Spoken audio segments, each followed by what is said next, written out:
Hi everyone, thanks for showing up. Hi. My name is Peggy Wang, member of the Independent Socialist Group and also member of the Massachusetts Teachers Association. I work here in Boston at MassArt, and I've lived in Massachusetts my whole life. I'm grateful to be in a place where I can meet so many different people from different backgrounds who are so open to sharing who they are proud of who they are, want to share their food, their music, their language, and their stories. It's been really hard to see the videos and photos of people who look like me getting attacked this past year. But I keep remembering that we are not the only ones who bleed. We are not the only ones who have had the finger pointed at us for problems that we didn't create. We are not the only ones who have been turned into scapegoats when capitalism has done people wrong, when the rich and the powerful and the government are looking for someone to blame. Because racism isn't just racism. Racism is a tool. Racism is used by the powerful and rich to squash working people and working class movements.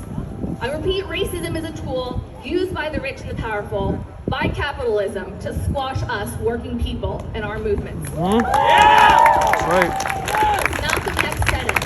He said you can't have capitalism without racism. So let me give you some examples of this. Colonial America. This is where race and racism was really first invented in this country. You had a bunch of wealthy white landowners and a bunch of poor white indentured servants and black slaves. Now the white wealthy landowners, they had the land, they had the property, they had the plantations. And who was working on those plantations and in those spaces? You had the free and the cheap labor of those poor white people, poor working white people and black people. The white wealthy people were afraid. They were afraid of those people getting together and overthrowing them. So they told these people, don't look at each other, look at the color of your skin. You have nothing in common. You don't have any common interests. You need to hate one another. Divide and conquer for profit. Same thing in the 1800s when Chinese immigrants were brought in for cheap labor to work in the gold mines and to work on railroads. Poor whites who were paid extremely low wages were told to blame these Chinese for their low wages. Not to look at their bosses, not to look at the bosses who were screwing them over and paying them for all the work that they were doing. This is how the Chinese Exclusion Act came to be, divide and conquer, for profit. We've seen this happen time and time again, 9/11 with the Muslims, immigrants people blaming immigrants for losing their jobs, constantly divide and conquer for profit. We have today poor black Americans and poor white Americans and poor Americans of all working class backgrounds being thrown into the prison industrial complex. And why? You get paid 10 cents an hour to do this work. Firefighting in California, we're working in call centers, for building the furniture and processing fish for Whole Foods, for cheap labor. Who wins in this situation? Divide and conquer. This is what capitalism does as 1800s. I can hire one half of the working class to kill the other half.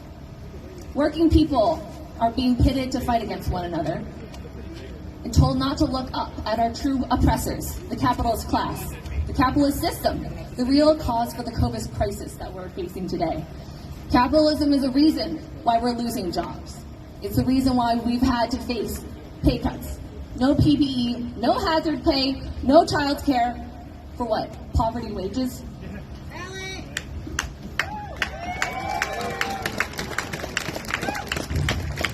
Like Fred Hampton said, we're going to fight racism not with racism, but with solidarity. We're going to fight capitalism not with black capitalism, not with Asian capitalism, not with Latino capitalism. We're going to fight it with socialism. We're going to fight it with socialism, with getting the things that we really need for people. People over profit.